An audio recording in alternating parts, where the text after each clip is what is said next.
Chapter 19. Elijah flees Jezebel. Ahab told Jezebel all that Elijah had done, and how he had killed all the prophets with the sword.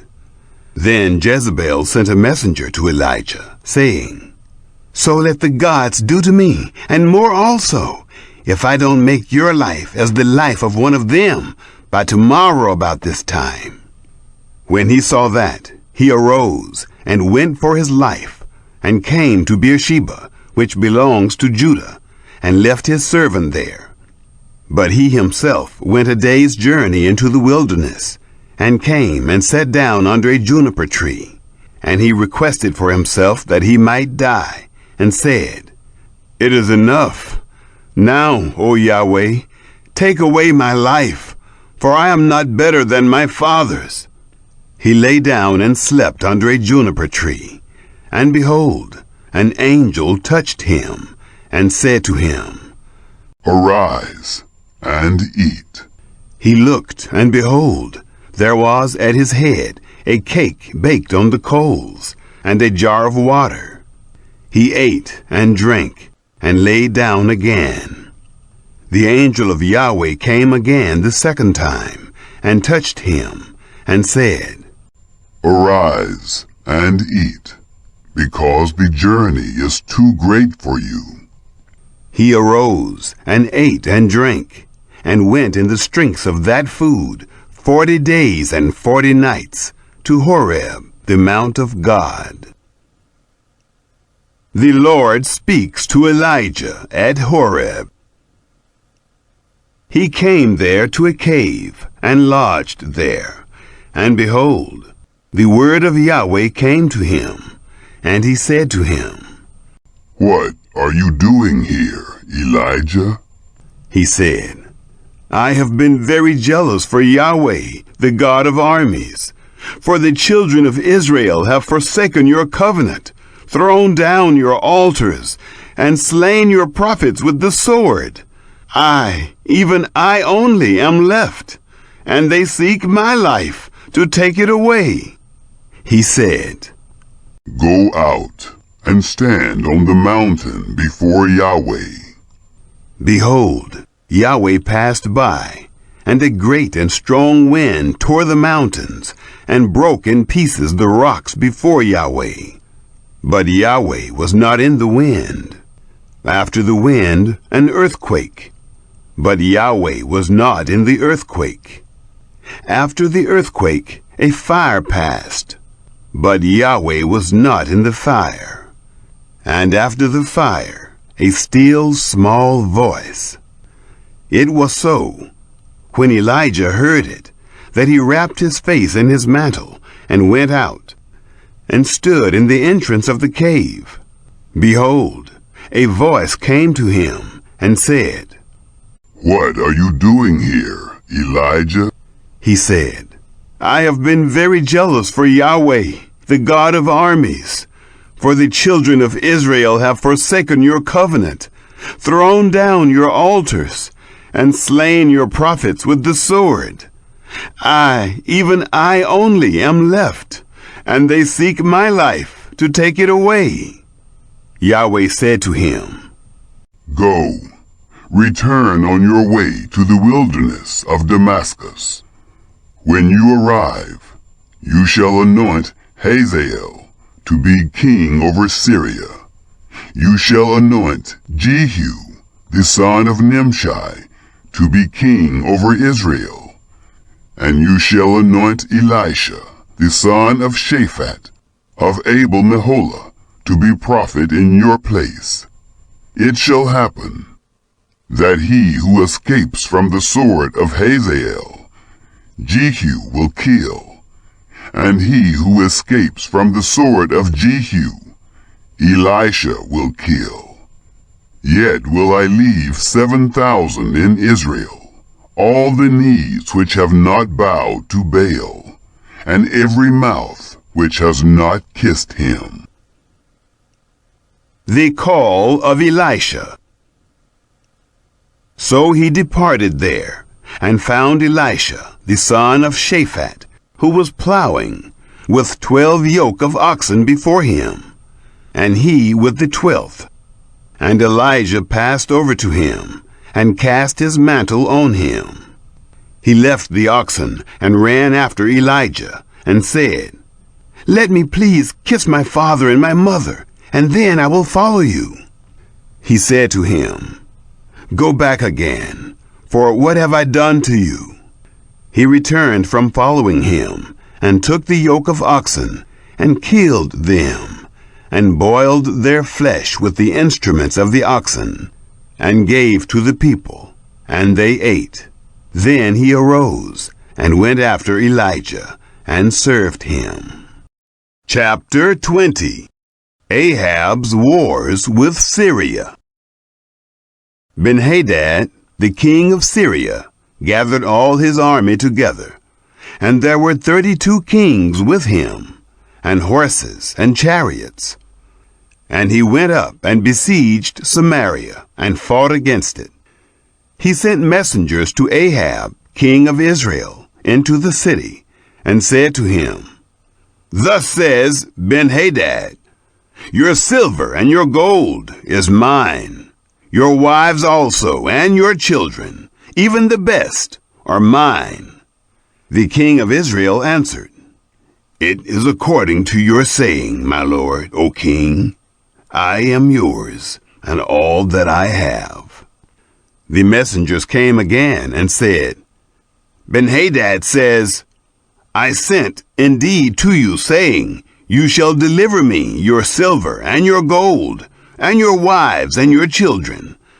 But I will send my servants to you tomorrow about this time, and they shall search your house and the houses of your servants, and it shall be that whatever is pleasant in your eyes, they shall put it in their hand, and take it away." Then the king of Israel called all the elders of the land, and said, "Please notice how this man seeks mischief. For he sent to me for my wives, and for my children, and for my silver, and for my gold, and I didn't deny him."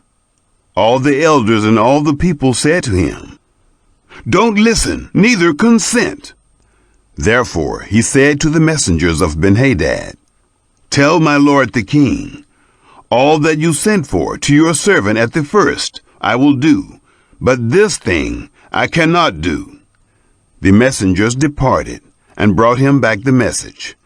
Ben-Hadad sent to him, and said, "The gods do so to me, and more also, if the dust of Samaria shall suffice for handfuls for all the people who follow me."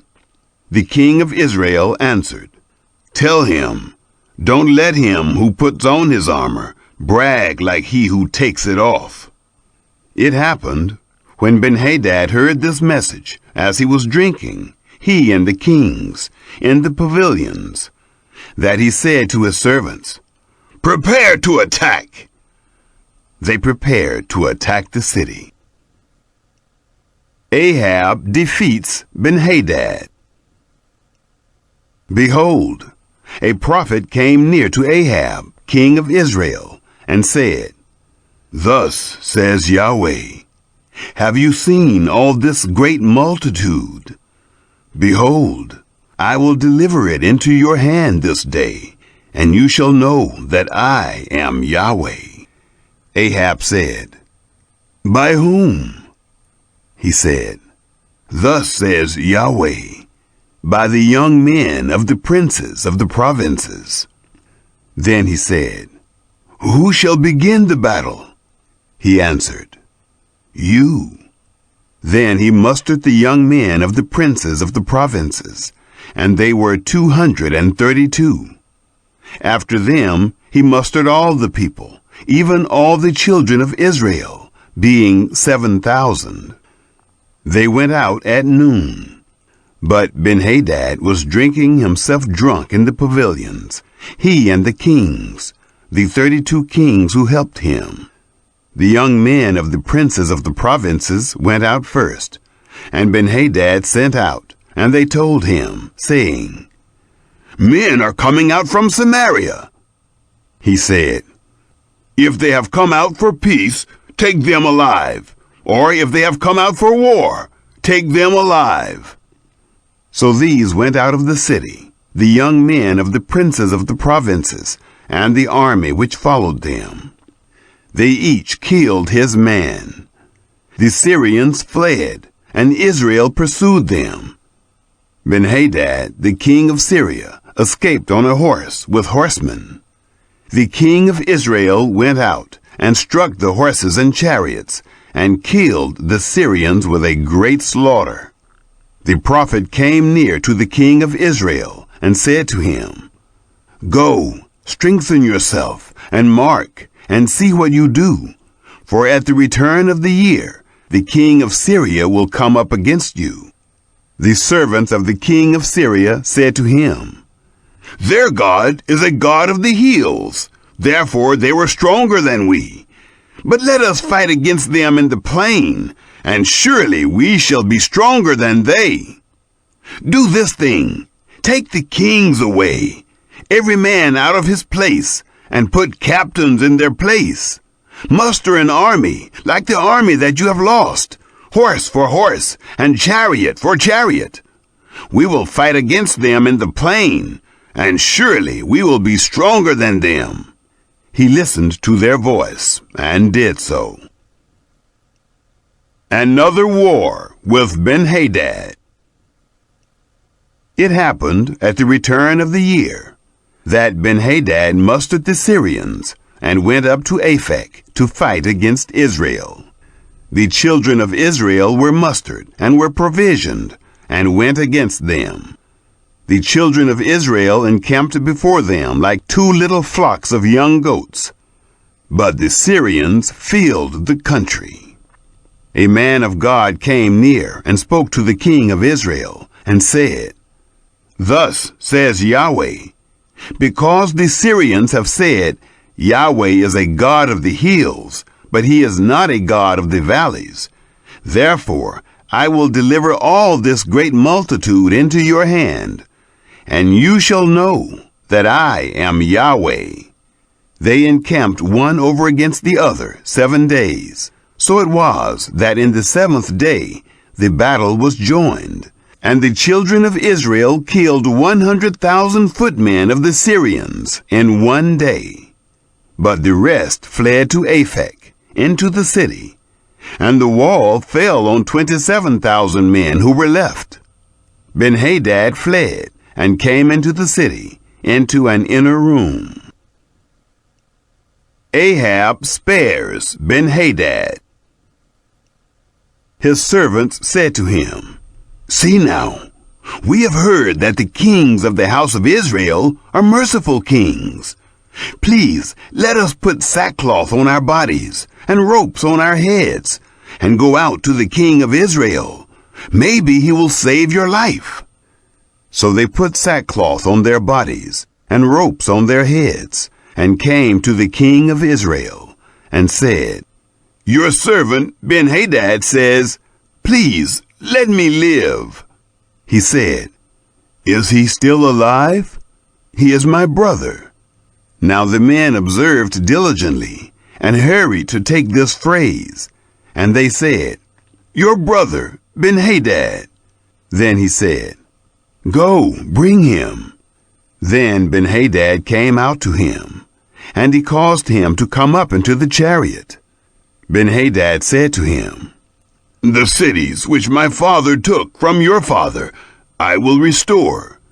You shall make streets for yourself in Damascus, as my father made in Samaria." "I," said Ahab, "will let you go with this covenant." So he made a covenant with him, and let him go. A prophet reproves Ahab. A certain man of the sons of the prophets said to his fellow by the word of Yahweh, "Please strike me." The man refused to strike him. Then he said to him, "Because you have not obeyed the voice of Yahweh, behold, as soon as you are departed from me, a lion shall kill you." As soon as he was departed from him, a lion found him and killed him. Then he found another man and said, Please, strike me." The man struck him, smiting and wounding him. So the prophet departed, and waited for the king by the way, and disguised himself with his headband over his eyes. As the king passed by, he cried to the king, and he said, "Your servant went out into the midst of the battle, and behold, a man turned aside, and brought a man to me, and said, 'Guard this man. If by any means he be missing, then your life shall be for his life, or else you shall pay a talent of silver.' As your servant was busy here and there, he was gone."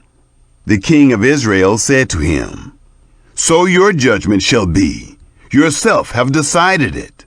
He hurried and took the headband away from his eyes, and the king of Israel recognized that he was of the prophets. He said to him, "Thus says Yahweh, because you have let go out of your hand the man whom I had devoted to destruction, therefore your life shall go for his life, and your people for his people." The king of Israel went to his house, sullen and angry, and came to Samaria.